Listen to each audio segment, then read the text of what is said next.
श्री राम जय जय राम, श्री राम जय जय राम, श्री राम जय जय राम। नीलाम श्यामल कोमलांगम सीता समारोपितां भागम बाणो महासायपम नमामि रामं रघुवंशनाथम। ओम श्री सीतारामचंद्राभ्याम नमः, उमा महेश्वराभ्याम नमः। ओम श्री एकादशपीदक्षेश्वर धाम सरकार श्रीमते नमः। सत्संग क्रम में आज श्रीमद्भागवत महापुराण से द्वितीय अध्याय की कथा है, जिसमें विष्णुदूतों द्वारा भागवत धर्म का निरूपण और अजामिल का परम धाम गमन, ये कथा है। जिस सुखदेव जी कहते हैं कि परीक्षित, भगवान के नित्य गुण एवं धर्म का मर्म जानने वाले पार्षदों ने यमदूतों का यह ऐसा भाषण सुना और उनसे इस प्रकार कहने लगे। भगवान के पार्षदों ने कहा, अहो कष्टम धर्म दिशाम धर्म स्पृशते सभाम यत्रा दंडेषु पापेषु दंडो यैर्घ्नियते वृथा। यमदूतो, यह बड़े आश्चर्य और खेद की बात है कि धर्मज्ञों की सभा में अधर्म प्रवेश कर रहा है, क्योंकि वहाँ निरपराध और अदंडनीय व्यक्ति को व्रत ही दंड दिया जाता है। जो प्रजा के रक्षक हैं, शासक हैं, समदर्शी हैं और परोपकारी हैं, यदि वे ही प्रजा के प्रति विषमता का व्यवहार करने लगे तो फिर प्रजा किसकी शरण देगी।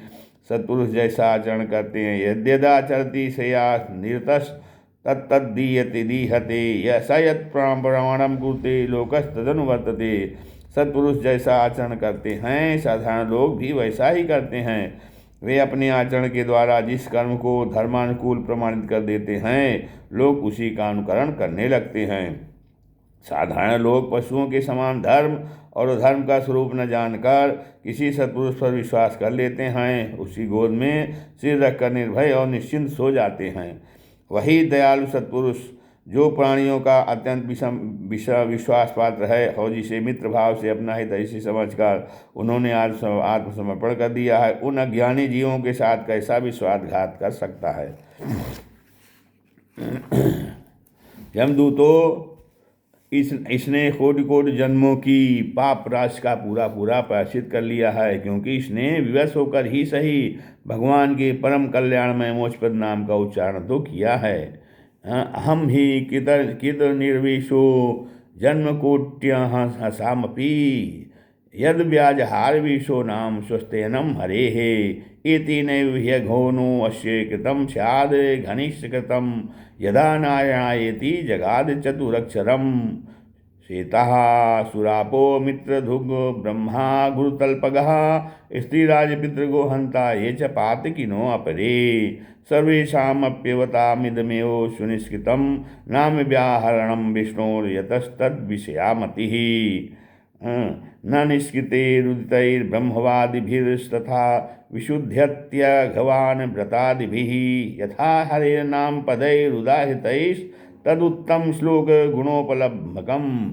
तो यमदूतों, इसने कोटि जन्मों की पाप राशि का पूरा प्रायश्चित कर लिया है, क्योंकि इसने विवश होकर ही सही भगवान के परम कल्याणमय मोक्षप्रद नाम का उच्चारण तो किया है। जिस समय इसने नारायण इन 4 अक्षरों का उच्चारण किया, उस समय केवल उतने से ही इस पापी के समस्त पापों का प्रायश्चित हो गया। चोर, शराबी, मित्रद्रोही, ब्रह्मघाती, गुरुपत्नीगामी ऐसे लोगों का संसर्गी, स्त्री, राजा, पिता और गाय को मारने वाला, चाहे जैसा और चाहे जितना बड़ा पापी हो, सभी के लिए इतना ही सबसे बड़ा प्रायश्चित है कि भगवान के नामों का उच्चारण किया जाए, क्योंकि भगवान नामों के उच्चारण से मनुष्य की बुद्धि भगवान के गुण, लीला और स्वरूप में रम जाती है और स्वयं भगवान की उसके प्रति आत्मीय बुद्धि हो जाती है।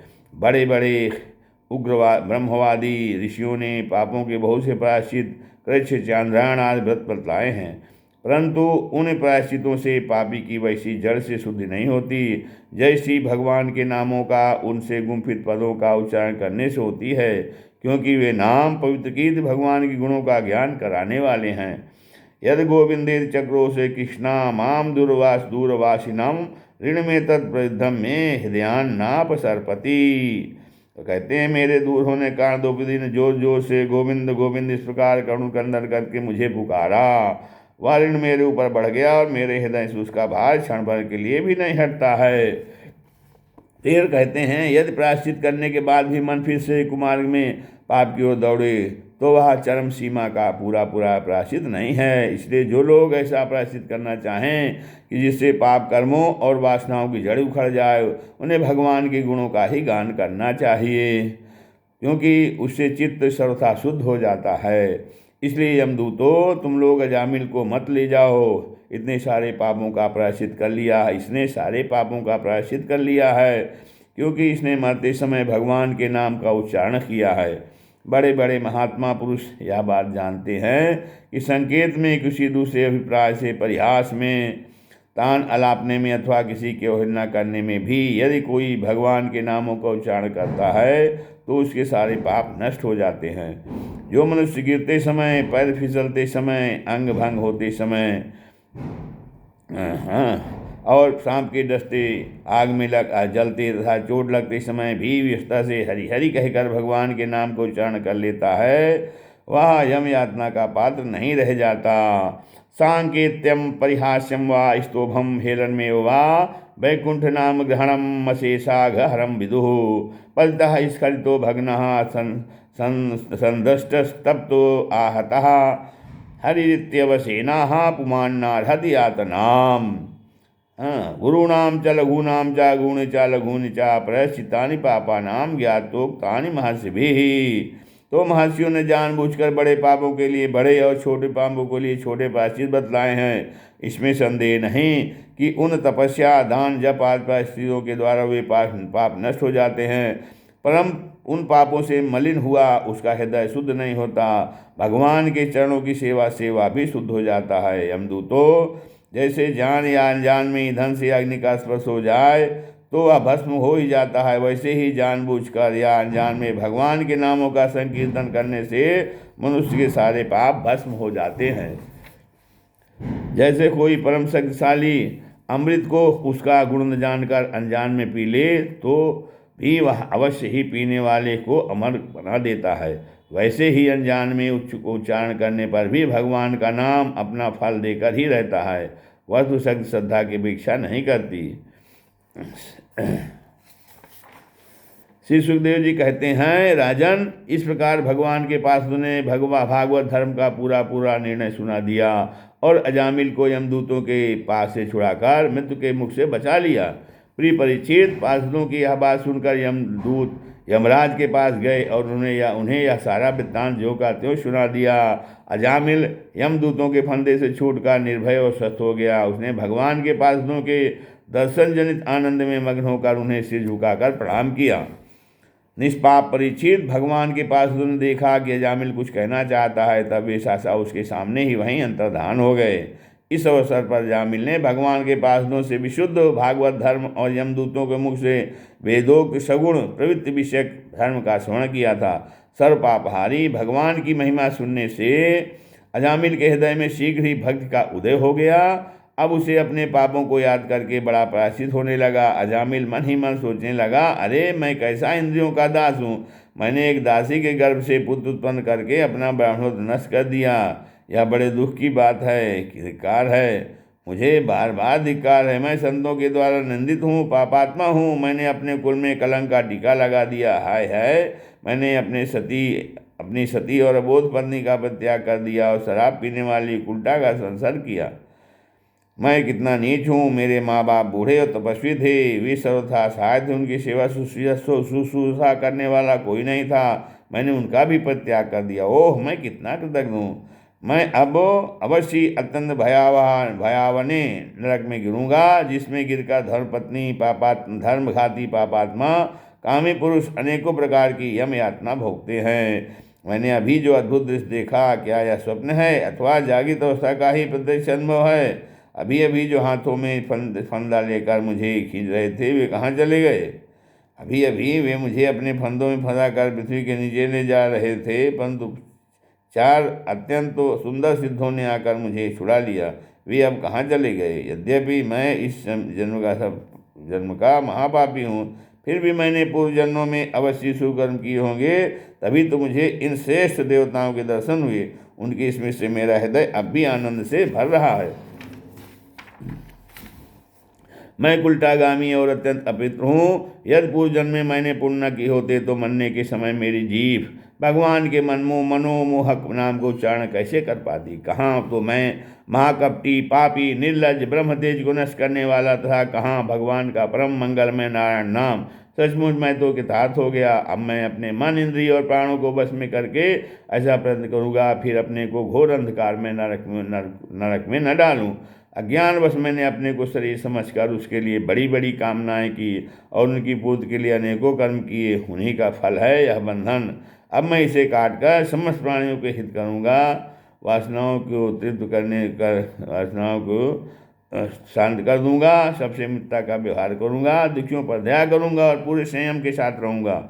भगवान की माया ने स्त्री का रूप धारण करके मुझ अधम को फांस लिया और गिरामिक की भांति मुझे बहुत नाच नचाया। अब मैं अपने आप को उस माया से मुक्त करूंगा। मैंने सत्य वस्तु परमात्मा को पहचान लिया है और अतः अब मैं शरीर आदि में मैं तथा मेरे का भाव छोड़कर भगवान नाम के कीर्तन आदि से अपने मन को शुद्ध करूंगा और उसे भगवान में लगाऊंगा। श्री सुखदेव जी कहते हैं, परीक्षित, उन भगवान के पार्षद महात्माओं का केवल थोड़ी ही देर के लिए सत्संग हुआ था। इतने से ही अजामिल के चित्त में संसार के प्रति वैराग्य हो गया। वे सबके संबंध और मोह को छोड़कर हरिद्वार चले गए। उस देवस्थान में जाकर वे भगवान के मंदिर में आसन से बैठ गए और उन्होंने योग माया का आश्रय लेकर अपनी सारी इंद्रियों को विषयों से हटाकर मन में लीन कर लिया और मन को बुद्धि में मिला दिया। इसके बाद चिंतन के द्वारा उन्होंने बुद्धि को विषयों से पृथक कर लिया तथा भगवान के धाम अनुभव रूप में जोड़ दिया। इस प्रकार जब अजामिल की बुद्धि त्रिगुणमयी प्रकृति से ऊपर उठकर भगवान के स्वरूप में स्थित हो गई, तब उन्होंने देखा कि उनके सामने वे ही चारों पार्षद जिन्हें उन्होंने पहले देखा था खड़े हैं। अजामिल ने सिर झुकाकर उन्हें नमस्कार किया। उनका दर्शन पाने के बाद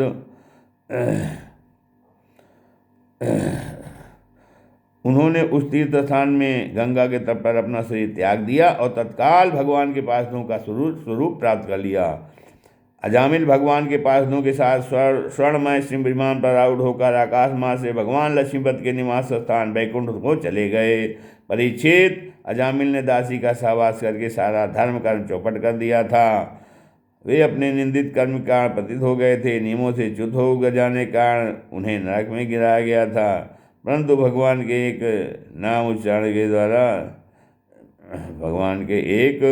नाम उच्चारण करने मात्र से वे उससे तत्काल मुक्त हो गए। नातः परम कर्म निबंध कीर्तनम मुमुक्षताम तीर्थ पदानुकीर्तनात् न यत् पुनः कर्म सुसज्जते मनो रजस्तमोभ्याम कलिलम ततो अन्यथा य एवं परमं गुह्यमितिहासमघापहं शृणुयात् श्रद्धया युक्तो यस्य भक्त्यानुकीर्तयेत्। जो लोग इस संसार बंधन से मुक्त होना चाहते हैं, उनके लिए अपने चरणों के स्पर्श से तीर्थों को भी तीर्थ बनाने वाले भगवान के नाम से बढ़कर और कोई साधन नहीं है, क्योंकि नाम का आश्रय लेने से मनुष्य का मन फिर कर्म के पछड़ों में नहीं पड़ता। भगवान नाम के अतिरिक्त और किसी प्रायश्चित का आश्रय लेने पर मन रजोगुण और तमोगुण से ग्रस्त ही रहता है, तब पापों का पूरा नाश हो जाता है। परीक्षित, यह इतिहास अत्यंत गोपनीय और समस्त पापों का नाश करने वाला है। जो पुरुष श्रद्धा और भक्ति के साथ इसका श्रवण कीर्तन करता है, वह नरक में कभी नहीं जाता। यमराज के दूत तो आंख उठाकर उसकी ओर देख तक नहीं सकते। उस पुरुष का जीवन चाहे पापमय हो ही क्यों न हो रहा हो, वैकुंठ लोक में उसकी पूजा होती है। परीक्षित, देखो, अजामिल जैसे पापी ने मृत्यु के समय पुत्र के बहाने भगवान के नाम को उच्चारण किया, उसे भी वैकुंठ की प्राप्ति हो गई। फिर जो लोग में श्रद्धा के साथ भगवान नाम का उच्चारण करते हैं, भगवान नाम को उच्चारण करते हैं, उनकी तो बात ही क्या है। श्रीमद्भागवते महापुराणे परमहंस्यां संहितां खण्डे अजामिलोपाख्यानो 2. अध्यायः। श्रीराम जय राम जय जय राम।